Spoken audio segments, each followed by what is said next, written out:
they had trained 200,000, and now she has trained another 200,000. So what is the total circle now? Your Excellency, currently in our data we have 450 patriots countrywide. 450,000. You forgot that one. What you got a government 250? You meant 250,000. Yes, Judge. Kale. Kulembeze abadde alongoosamu awo nti mu kwogera Madamu Seku yayogedde 250 naye gyandibadde emitwalo 25. So that's very good. 450,000 graduates. Ekyo kirungi nnyo abaatikkirwa oba bamaliriza emitwalo 45. And what I told Seku when she came, era omukulembeze kye yagamba Madamu Seku ngazze was that she should have contacts with all those people. Yamulagira abenga afuna contacts oba ebikwata ku bantu abo bonna. Essimu zaabwe n'ebyalo gye babeera. Because that is a very big force for mobilization. Kubanga lino gye ddene nnyo ery'okuyamba okukunga abantu. So in this mobilization, so mukunga kuno okw'abantu, your secretariat should contact them. Ekitebe kyammwe kirina bonna obbatuukako. Not by physically, but through the telephone. Nti ne bwe mba temugenze kubatuukirako ddala omu ku omu naye nga muyita mu lukomo lw'essimu. So this is number one. Kino kye kisooka. To know what happened to these graduates and how they can also contribute. Okumanya ki ekigenda mu maaso n'abantu bano abaamaliriza naki kye bayinza okwongerako. Now the second group are the enterprises-based groups.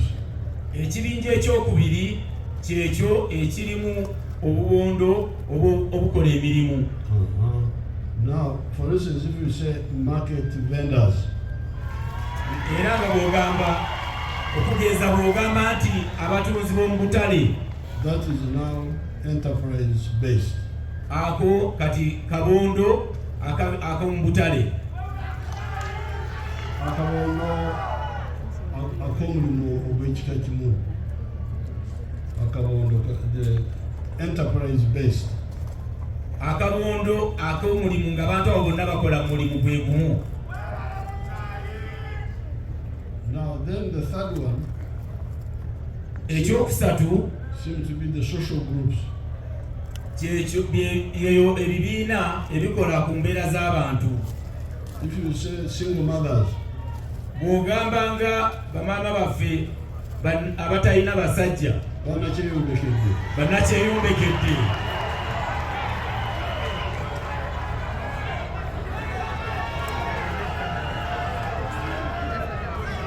Muwulirize bannaye, muwulirizeeko.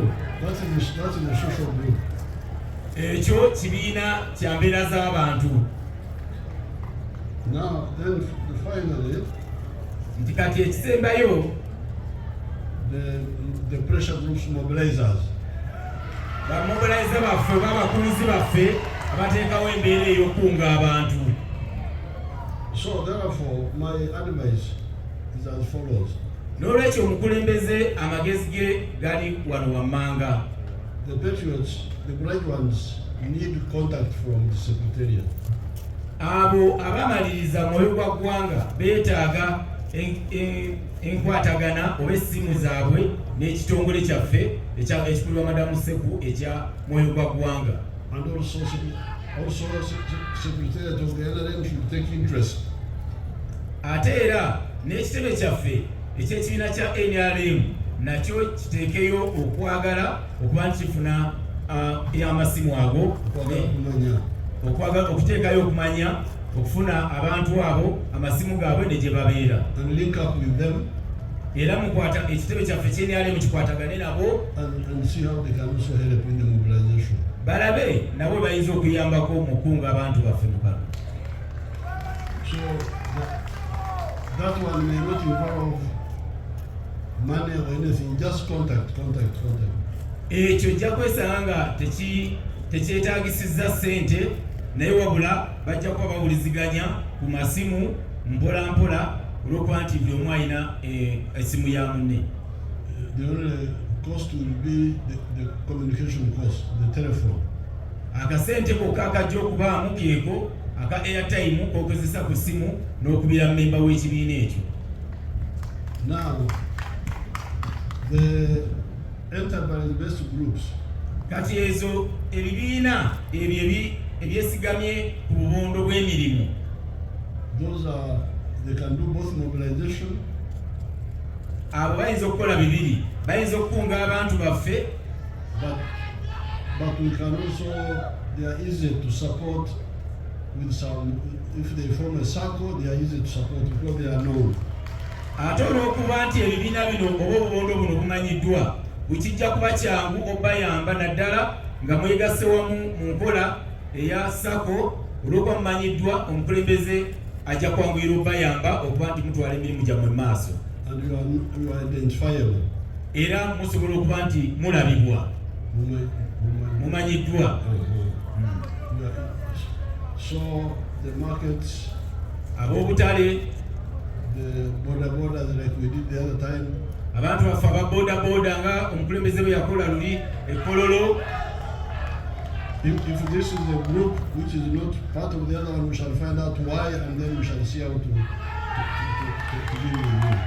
Omukulembeze abagamba nti bwe tunaasinkana nga ekibiina ekiri wano tekirigatidde wamu nekiri ekyali ekkololo, era nayo ajja kulaba engeri gy'abakwatirako namwe mugende mu maaso. Tugenda kumanya ku lwaki, era tugendagenda mu maaso, tugenda kumanya ku lwaki temuli wamu, and then we shall guide you.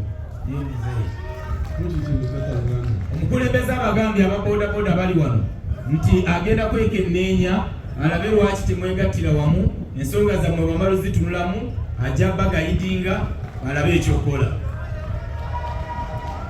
Now, the social groups, kakati ebibiina bino eby'ombeera z'abantu, like the single mothers, ng'abo bamaama baffe abatalina basajja,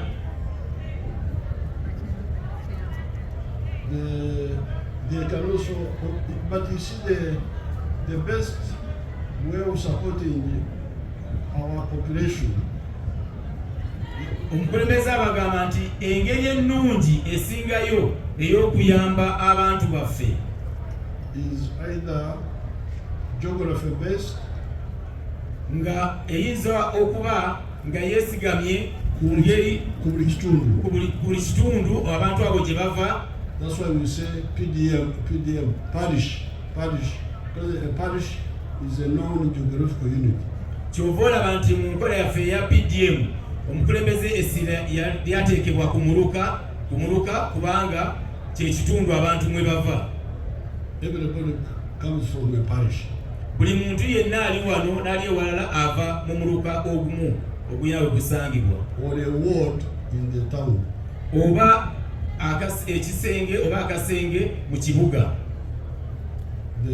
So it should be, this is much easier. Kino okisanga nga kyangu nnyo okuyamba abantu baffe to support and monitor and see progress. Okuyamba n'okulondoola ate n'okulaba okugenda mu maaso okw'abantu baffe abo baba bayambiddwa Ebivuddemu, n'ebyo ebivuddemu mu nkola ey'okubayamba. The other way of supporting people which is easy, engeri endala eri ey'okuyamba abantu ate era ennyangu is activity based, enterprise based. eyo yeesigamwa ku nkola ey'obubondo okusinziira emirimu egyo egy'enjawulo abantu gye bakola, Byemukola ebizaala ssente, nga yeesigamwa ku mirimu egyo gye mukola egy'enjawulo egizaala ssente, ng'ababoda, ng'ab'obutale, ng'abatemi b'ennyama bwe bityo. Now, for the social groups, kati ku bino ebibiina eby'embeera z'abantu like single mother, nga banakyeyombekedde oba bamaama baffe abatalina basajja, the problem is that they are not in one place.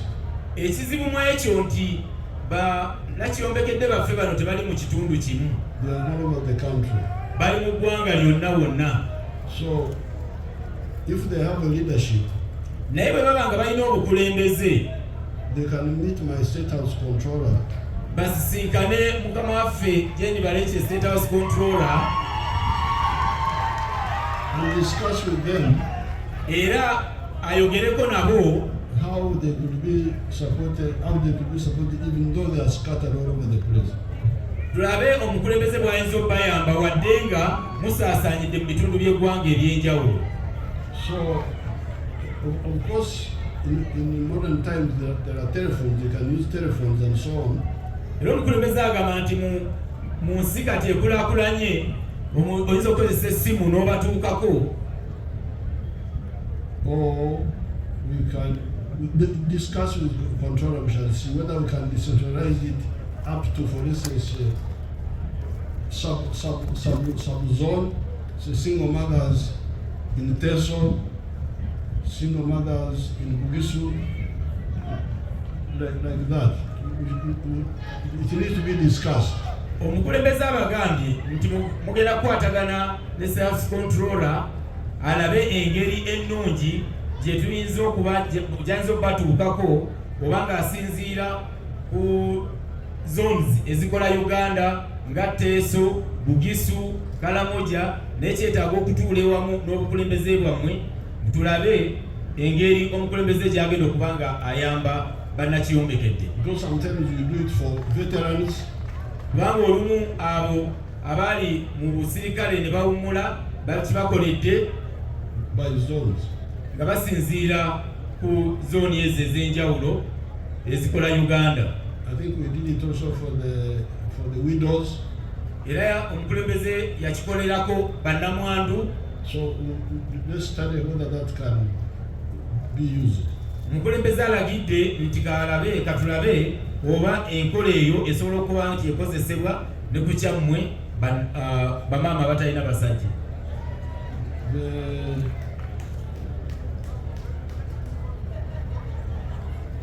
Of course, somebody would say, why don't you go to the parish and start there?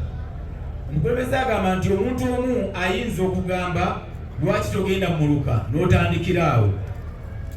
They will have their reasons. They will tell controller their reasons why the parish is not good enough for them. Bannakiyombekedde bano bajja kunnyonnyola State House Controller lwaki omuluka si kyekituufu okuba nti enkola eno ey'okubayamba eyita omwo. It could be, we shall find out what the problem is. Tujja kufuna lwaki ekizibu kiri luddawa. Now, the pressure groups. Kati ebibiina ebyenjawulo ebiteekawo embeera ey'ekikungo Which are political. ebiri mu byobufuzi. We need to discuss with them. Twetaaga okukaanya nabyo ne tukubaganya ebirowoozo. And I would like the Secretary General of the NRM. Era omukulembeze alagidde Secretary General w'ekibiina kya National Resistance Movement and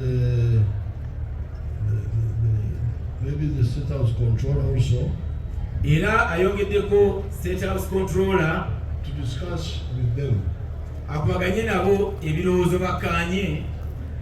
Because we need to, the best way of mobilization should be based either in the village or the workplace. Kubanga omukulembeze alowooza nti engeri ennungi ey'okukunga abantu baffe yandibadde ebeera mu byalo gye babeera oba mu bifo bye bakolera. Or around like economic activities. Oba nga beesigamye ku mirimu egyo egivaamu ssente gye bakolera. Like me, a dairy farmer. Kati nga President Museveni ye omulunzi w'ente ez'amata. We have got our dairy farmers associations. Balina ebibiina byabwe ebyabo abalunzi b'ente z'amata eby'enjawulo. And we can be supported economically, but even politically we can also mobilize. era bayinza okuba ebibiina ebyo nga muyisobola okuyitibwamu obuyambi obw'essente naye ate ne mu byobufuzi era bayinza okuyita mu bibiina ebyo ne batuukibwako bammemba baabwe. But so then the mobilization will be easiest if you work with the structures of the NRM. Naye ate okunga kw'abantu bano kwandibadde kwangu nnyo bwe tubanga tukolaganye n'amatabi ag'ekibiina kya NRM. So that you are a volunteer, you add on to the elected leaders. Kubanga awo obeera ng'olimu onookola omulimu ogwannakyewa ate ne weegatta kwabo abakulembeze abalonde. But we had groups which came up. Naye twafuna ebibinja ebyavaayo. They were like sort of not satisfied with the structure. They thought the structures were not doing enough.